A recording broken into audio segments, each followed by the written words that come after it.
Good morning, kids. We are now in quarter 3, week 5. Sige, let us start. Okay, so before we start our discussion for quarter 3, week 5, let us review our online chat etiquette. John Harry, will you please read us our online chat etiquette? Be on time. Basahin mo Mute na. yourself. Turn on video. No food or drinks. Rest appropriate. Have an adult available. No toys or distraction. Be in quiet room. Okay. Piling ko nasa drawer ni Mama. Okay. O kasasabi lang, so mute yourself. Not recognize or hindi naman kinakailangan. Mute yourself na, Turn on your video, ha? Mahalaga yan. Another online etiquette to stay focused. Kindly read, Ella. Online chat etiquette. Ears are listening, eyes are looking, mouth is quiet, hands are still, body is facing screen, brain. Okay, so gawin natin yan, ha? Nakikita nyo na ba yung ating code for enjoying our quizzes? Yes, ma'am. Ayan, sige. Yes, ma'am.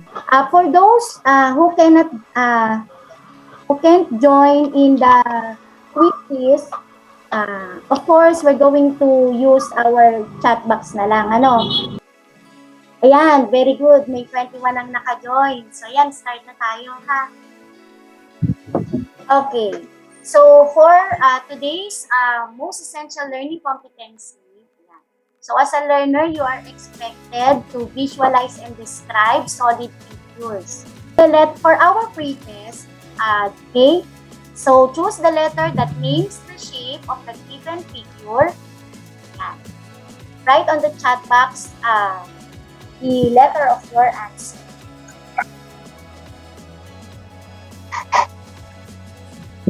Okay na? Okay, makita ko sa chat box, ha? Ayan.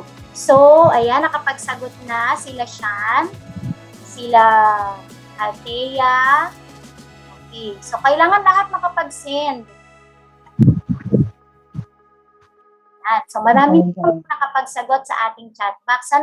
Pwede na nating ibigay ang sagot at i-check natin kung ano yung mga sagot natin. Sulat ko, ha? Or bilugan ko na lang muna dito sa screen natin. Again, for number 1, we have letter B, cylinder. Number 2, letter D, sphere. And then number 3, we have letter A, cone.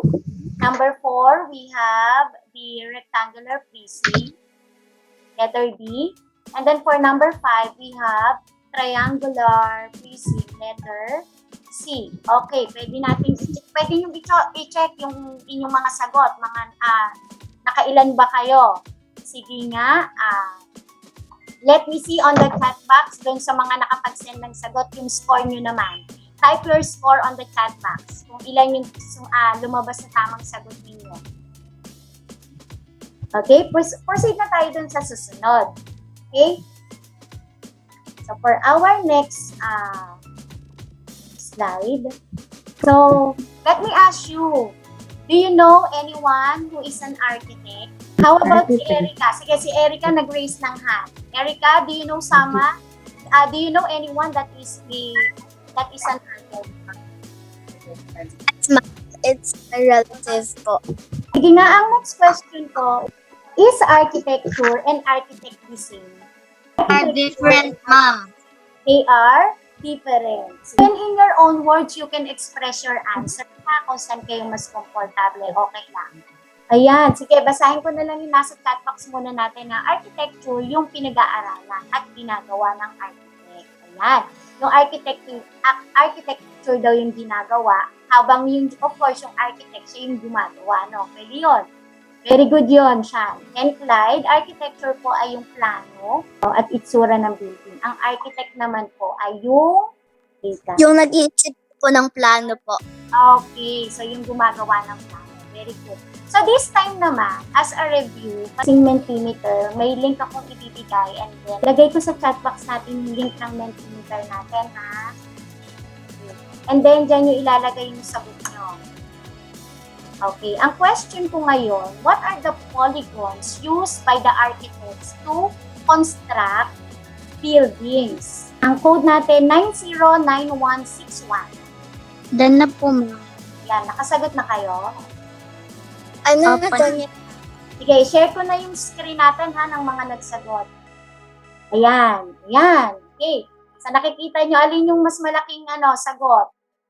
Ibig sabihin, yun yung maraming sumagot. May nagsagot ng rectangle, o may nagsabing polygon. Polygon na nga yung tinatanong ko, no? So, may nagsagot ng square, cone.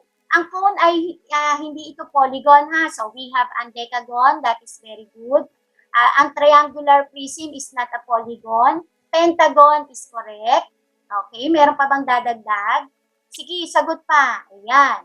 O, may dumagdag pa ba?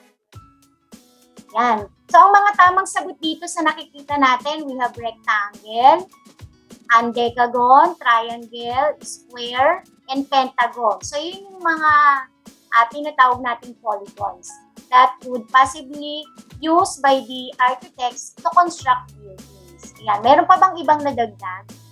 Nako, yung ibang mga word na nadadagdag ay hindi natin i-consider na polygon yan. Okay. So again, ang i-consider natin tama dito, nonagon, triangle, pwede, quadrilateral, rectangle, square, ayan, pentagon, decagon, hexagon, parallelogram. At yung iba, they are not polygons, ha? This time naman, kindly read the paragraph na. Yan. Sige po. When the province of Laguna was under COVID-19 alert level 2, Barangay Chairperson Jervis Simpisao handed a box of relief to the 4-piece recipient. In Mamatid, 8 cans of sardines, 4 packs of noodles, a Toblerone chocolate bar, and 5 kilograms of rice are included in the package. Thank you, Bien. Okay. So, based from what Bien read, how many different solid figures can be identified from the items included in the relief box? Okay. Hello, Cassandra. How many different solid figures can be identified from the items? 3. Okay. How about other answer? Ayan, si Sean. Sean Nigel, what's your answer in question number 1? 4. 4, ma'am. Si Sean naman ay 4. Okay. So, sige nga, i-check natin kung sino yung tama, si Cassandra ba or si Sean. So, isa-isayin natin, what are those solid figures? Pwedeng, kung kaya nyo nang i-identify yung solid figure, okay. Pero kung hindi, pwede rin naman i-identify nyo muna yung item na lang na we can consider na solid figure siya. Okay. Sean, ano ba yung 4 solid figure na tinutukoy mo dyan? Cylinder, square prism, rectangular prism. Okay. Ano yung mga items na yon na kinukonsider mong solid figures? Can, noodles, Toblerone, rice, at box. So, ilan lahat yun? 1, 2, 3, o 4 nga naman, So, how about si Cassandra? Cassandra, yun din ba yung sagot mo? Medyo na, 3 yung sagot ni Cassandra. Okay, sige. Okay, may nabanggit na si Sean, ng mga solid figures. And then, sige, may mga tumama naman doon sa sinabi ni Sean, na mga solid figure. Ibig sabihin, may idea na si Sean. There were different 3-dimensional shapes around us. There were many solid objects. Can you identify one? Clyde, ano yung sagot mo, Clyde? Spear po. Ay, anong solid objects yung nakikita natin sa picture? Ball po at saka beach ball. How about Ray Ivan? O Ray Ivan, what solid objects do you see on the screen? Cone. Yan, may phone. Okay, very good, Ray Ivan. Ayan, si Francesca nagre-raise ng hand. Sige, Francesca. Another solid objects. Yung ice po, ma'am. Yung ice, our ice cube, ano? Okay, so most of the objects around have 3 dimensions. So, yung mga binanggit nyo or yung mga nasa picture are objects with 3 dimensions. What are those 3 dimensions? The length, the width, and the height. So, and then now, solid figures are 3-dimensional figures.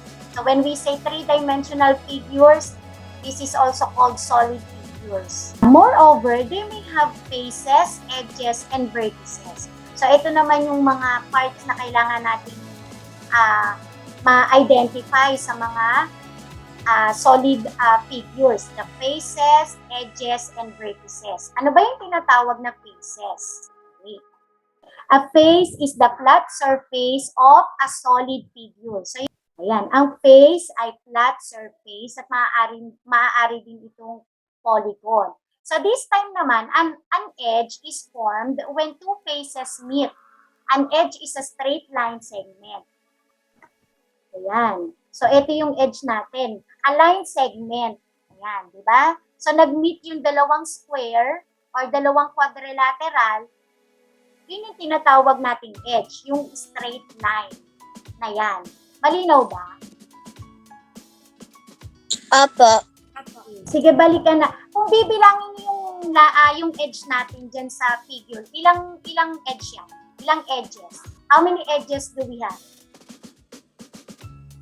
Kung bibilangin natin yan. Sige nga. Straight line daw eh. So, ito. Ilan? Ilan? 8. 8 po. 8 po. Sigurado kayo? So, pwede 12 po. yung nakikita natin, yun lang yung nabibilang natin, no? Pero, when you imagine it, ilan talaga dapat ang... 12 po. Kasi yung sa likod pa po. Oo, no? So, we have... 12. 12 po. So, malinaw ha, na yung straight line segment is an edge. O, sige. Na-identify niyo yung edge dyan or kung ilan yung edge. Balikan natin nga yung kanina, yung face. How about this one? Yung face natin, ilan kaya ang face nito? Wait lang ha, ang bagal mag-next slide. 6 po. Yung face naman natin kanina, 6. Ano? Again, next slide. We have... Okay, so this time naman, ito naman, yung tinatawag natin vertex. A vertex is a point where edges meet. O ito naman kung saan yung straight line natin nag-meet. Okay, gamit ako ng annotate ha. Nagkamali yung arrow. Actually, yung arrow dito siya. Yeah, this one. Point ang tinutukoy natin ha, point. Yan. Singular form, vertex ang tawag natin. Pero kapag maraming vertex, ang tawag na natin sa kanila is vertices. Vertices. How many vertices? 8. 8. Okay. Sige, ayan. So, ibig sabihin, naintindihan yung vertex or vertices. Ano? Okay. Yes po. Okay. So, this time naman, yan, solid figures are either polyhedron or non-polyhedron. Okay, a solid is a polyhedron if all its faces are polygons. Tandaan natin yan ha, kapag lahat ng faces nga ay polygons, that is polyhedron. Otherwise, it is a non-polyhedron. Kapag merong faces na not polygon, of course, that is non-polyhedron. Okay, a polyhedron may be a prism or a pyramid. A prism is made up of 2 parallel and congruent faces. O, ito yung kahulugan naman ng prism, which can be any polygon. Ayan. The other faces are parallelograms. Prism is named after the shape of its base. If its base is a triangle, it is called a triangular prism. If it is a pentagon, it is called a pentagonal prism. So, next time naman, another polyhedron. yung tinatawag nating pyramid. It has only one base, which can also be any polygon. The other faces are triangles, which meet at a common vertex. A pyramid is also named after the shape of its base. If the base is a square, we call it a square pyramid. If the base is a triangle, we call it a triangular pyramid. We call it octagonal. Ano? Okay. So, yun yung mga tinatawag natin polyhedron. Ano? Pero, ano naman yung mga examples? What are the examples ng non-polyhedron? Sa tingin nyo? In this, so, alin naman kaya dito yung mga tinatawag nating non-polyhedron? Diba kanina sabi natin, ang polyhedron, ang kanyang faces are polygons. Pero, lahat ba ng solid figures natin dito ay polyhedron? Diba may tinatawag din tayong non-polyhedron? So, ano naman kaya yung examples ng non-polyhedron? Anyone? How about, sige, si Bian. Sphere po, ma'am. Again, na? Sphere po. Sphere? Ayan, very good. Tama. Non-polyhedron yun. Very good. How about Shan? Pero, another example of Spheres, sphere, cones, cone, and spheres. o, dalawa yun. Cylinder. Ayan, cylinder. So, yung tatlo naman yun, ay non-polyhedron. Kasi meron silang faces. A face that is not a polyhedron. Ano? Very good. So, alam na kung ano yung polyhedron at non-polyhedron. No? Non-polyhedron. Yan, okay. So, here are the number of faces, edges, and vertex of each solid figure. So, naandyan ang para sa cube, triangular prism, triangular pyramid, square pyramid, rectangular prism, sphere, cylinder, and cone. Ano? Since alam na natin what are faces, edges, vertex, madali na natin makakount yun. Ano? So, sige nga, let us try to have a group activity.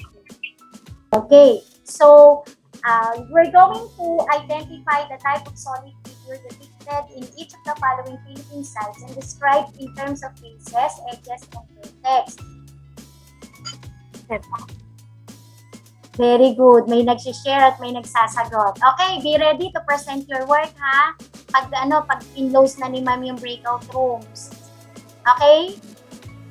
Sige, tuloy nyo lang yung pagdi-discuss nyo, na.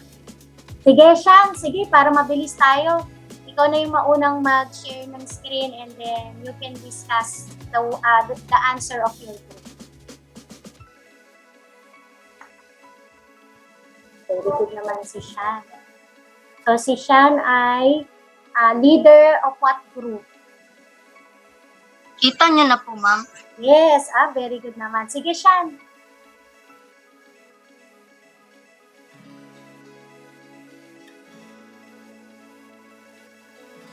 Yung solid figure po, rectangular prism. Tapos po yung faces niya, 6. Yung edges niya po, 12. Tapos yung vertices, vertices, 8. Tapos po, sunod ang square pyramid, yung parang pyramid po doon sa taas. Faces, 5. Edges, 8. Tapos vertices, 5 rin po.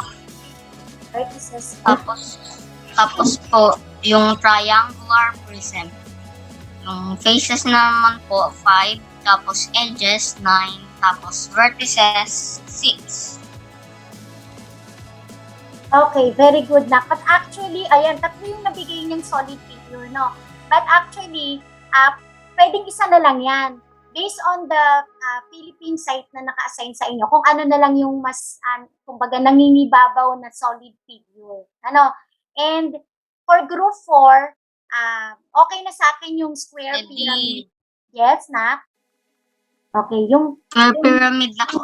oo, yung pinaka anong tawag dito, yung mas anong tawag yung mas kapansin-pansin na solid figure. Yun yung ano natin. So, ang Philippine site na napasain sa inyo is Bukidnon Monastery, the Monastery of the Transfiguration in the province of Bukidnon.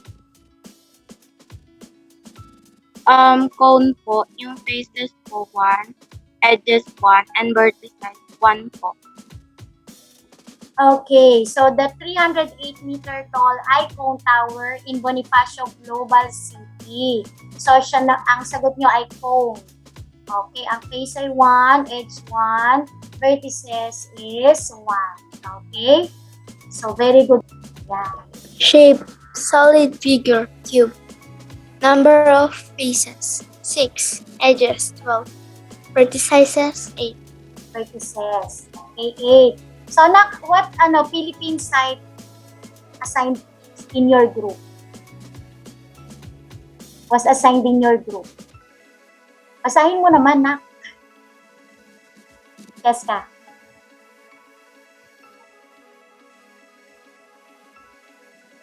Nawala na si Cheska.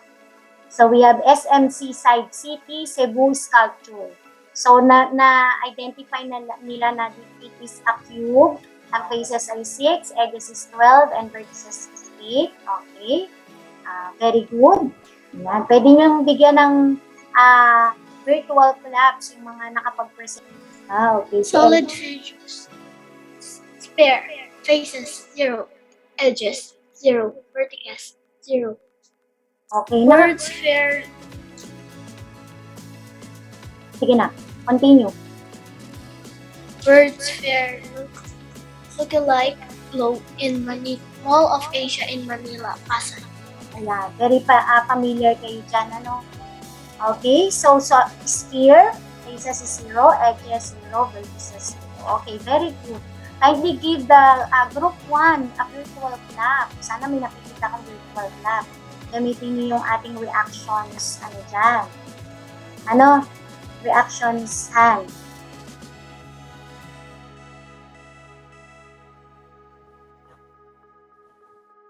Solid figure, rectangular prism, faces 6, edges 11, verticals 8, Vertices na. Vertices. vertices. Ilam Life Building along United Nations Avenue in Ermita, Manila. Ayan. So, the solid figure is rectangular prism. Faces na is 6. Ang edges is 11. Are you sure 11 ang edges ng rectangular prism na? Pwedeng balikan yung nasa slide natin kanina or yung pinresent ni Ma'am kanina, no? Actually, it is, what is the correct number of edges ng rectangular prism? 12. 12 po. 12.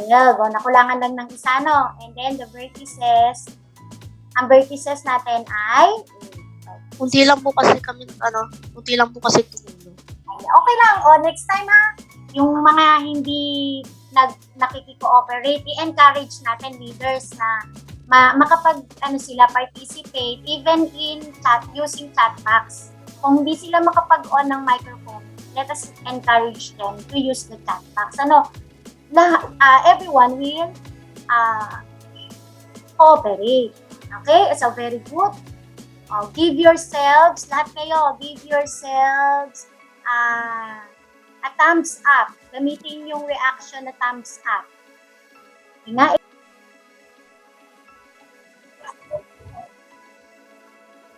Sige, habang hinihintay natin yung ating next slide, okay, our next learning task, we're going to identify the solid figure for each object by matching type. Kaya lang, ang bagal nga ng slide natin, no? Paano ba yan?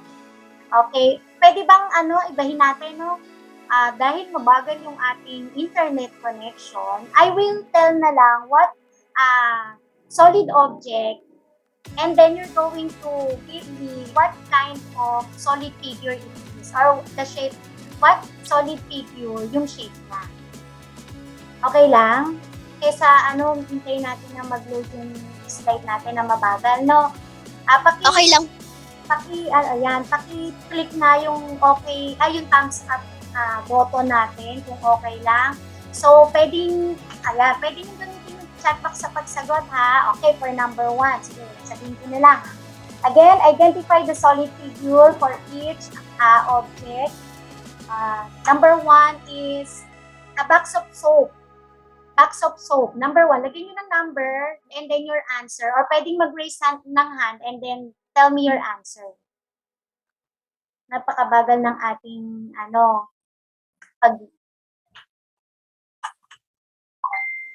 Si Rian nag-raise ng hand. Sige Rian, what kind of solid figure is box of soap? Rian, you can turn on your mic. Rectangular prism po. Rectangular prism is correct. Very good. And then number 2, we have camera stand. Camera stand. Camera stand. Ano kayang solid figure natin siya pwedeng or anong shape, anong kind of solid figure yung shape mo? Anyone? Pwede rin gumamit ng chat box, ha? Sa raising hand, wala pa ako nakikita. Number 2, cylinder. Cylinder ba yon? Yung camera stand na? Camera Ako po. Ayan. Actually, it is pwedeng Pyramid. triangular prism. Ay, oo. Hindi siya prism na. Tama. Pyramid dapat siya. Okay? What kind of pyramid? Ayan. May nag-on ng microphone. Okay. Accept Triangle. Yes, na? It is what? Triangular prism. Yan, Harry, ano? Triangular prism. Prism ba yon? Yung ating tawag doon, camera stand? Akala ko po number 3 na. Okay. Yung number 1 muna. Ay, number 2. Number 2 pa lang tayo. Hindi ko pa nga nasasabi yung number 3. So, the correct answer, what is the correct answer in number 2? Triangular pyramid. Triangular pyramid po. Triangular pyramid. Ang ating camera stand. Okay, next. Christmas ornament. Christmas ornament. Or pwedeng yung Christmas ball. Anong natin doon? Anong solid figure yun? Spear. Ayan. Sige. Raise your hand. Do not answer in chorus. Ano ba to? Hintayin yung i-recognize ko kayo, ha? Oh. But anyway, Christmas ornament is a spear. Okay. How about a dice? Number 4 is the dice. Ian, dice. Cube po. Again? Cube po. Okay, cube. Check. Correct. How about number 5, domino? Domino.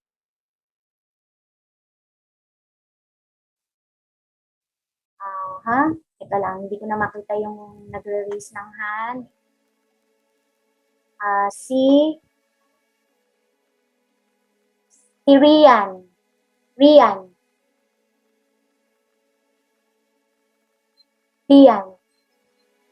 Domino. Rectangular, Again, hindi ko makita yung... rectangular prism po.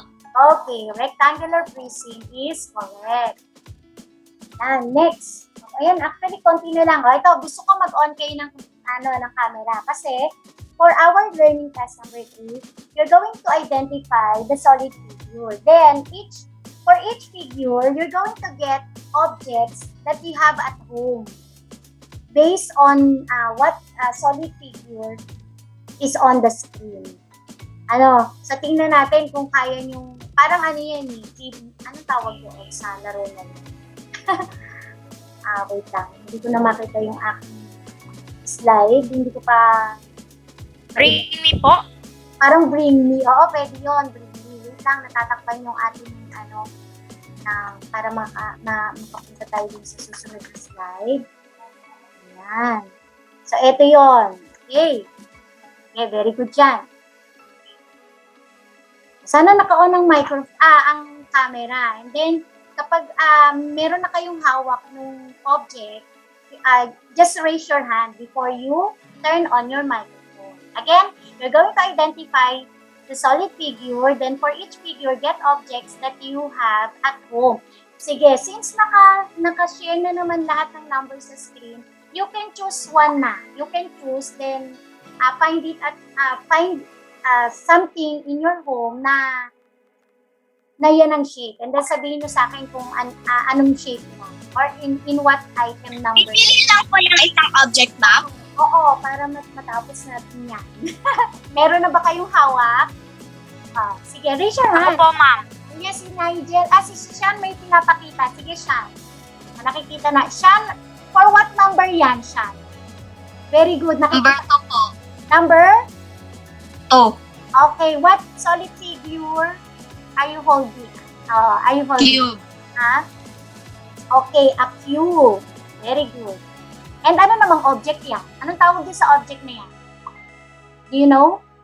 Rubik's Cube. Ayan, very good. Next, sinong naka-raise na ng hand? Si Jan Harry. May nakikita na ako. Jan Harry, how about, what object are you holding? Number 1 po. Number 1. Anong object yung hawak mo muna? Rectangular prism po. Ayan, yung shape na rectangular prism. Anong tawag kaya dyan? Parang case or box? Art set po. Ayan, yung siya, art set container or whatever to anong tawag yan. Ayan si Erica. Erica, ano naman yan? Nakakagutom yan. Erica, anong number Cylinder yan? po siya, ma'am. Cylinder po. Very good. Teka, yung iba, baka hindi ko nakikita yung sa iba. Titingnan ko. I-on ko, ko muna, palalakihin ko yung screen ko ha, para makita ko yung mga nag-on ng ng camera and then may pinapakita sila. Si Rian. Okay, Rian. Sige, Rian, patingin nga ng camera mo na. Ayan. Anong number yan, Rian? Rian. Marami sana. Again, Rian. Number 4 po. Number 4 yan, Rian. Rian, patingin. Number 4. Okay, number 4. Sean, number ano yung hawak mo, Sean? Number 3 po. Pwede, no? Sa number 3. Okay, very good. Anong solid figure yan? Umbrella po. Ano solid figure? Triangle. Triangle. Kasali ba sa solid figure ang triangle? Anong tawag yan sa solid figure na yan? Sa number 3. Clyde. Triangular prism. Triangular prism pala po. Triangular prism. Okay. Tama ba yun nasa screen? Triangular prism. Sa number 5. Sa number 5, triangular prism siya. Ay, sorry. Iko-correct ko kayo na ha. Ang number 5 ba ay prism? Sige, kung wala mang makitang object ng number 5, Pyramid po. para sa number 3 and number 4, Pyramid po. okay. Anong tawag dito sa number 5? Triangular pyramid po. Triangular prism. Nagsasagot pyramid. Pero to be specific, it is a triangular pyramid. Okay, how about yung number 3? Last na lang to. Anong solid figure yung number? Cone. Cone po. Okay, so. Okay, next na tayo. Okay, for task number 4, you're going to identify the word being described. You're going to write the word that is being described. Pakitype na lang sa chat box ng sagot nyo na it refers to point of a solid figure where edges meet. Point ang tinatanong. Ano sagot nyo? May pakitype na sa chat box para ma-proceed na natin sa susunod.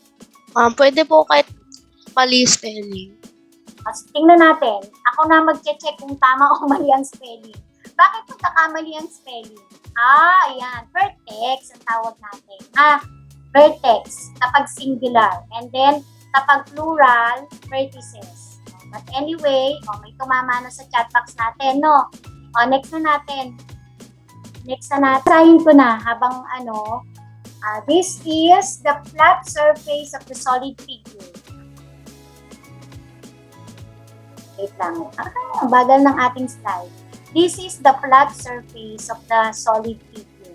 Anyone, may makakapagbigay na ba? Kahit, saan na yan? So, ano naman yon? The flat surface. Ayan. Face or faces. Correct, Erica? So, sige, accept na natin yon. Next number. Number 3, these are three-dimensional figures. What do you call it? These are three-dimensional figures. Solid figure. Very good, Ella. So, Ella got it correct. Solid figure. Okay, next, number 5. Yung number 5 na. Number 4. Number 4 pala muna.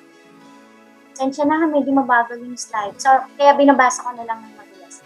Number 4, this is formed when two faces of the solid figure meet. This is formed when two faces of the solid figure meet. Anong tawag natin doon? Edges. Okay. Ma'am, loading screen na. Mas nauna pa Ano ba sa akin? no, kaysa dun sa ating quizzes na napakabagal. Sige, edges. Edges is correct. Okay, how about last number 5?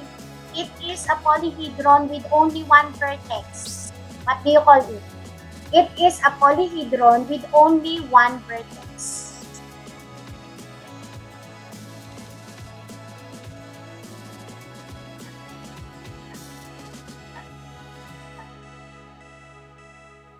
Anong tawag natin?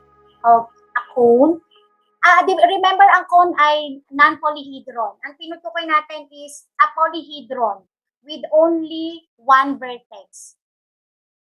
Okay, number 5, Rian got it correct, and Matt Aaron, pyramid. Pyramid is the correct answer. Okay, ayan, nakaano na tayo. Last na lang to. Ito na yung pinaka-test natin. Kung naunawaan natin. So, this time,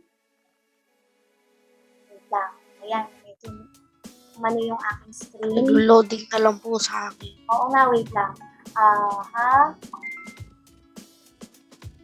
Okay na. Okay. So, ganito, babasahin ko na lang muna yung question and sa chat box, sabay-sabay nyo na rin siyang isi-send. Ganito ha, from 1 to 5, huwag nyo isi-send ng isa-isa. I want you to send it hanggang, you're going to send it after ng sagot nyo, after nyo masagutan yung number 5. Okay lang? Para sabay-sabay na. Okay lang ba? Opo.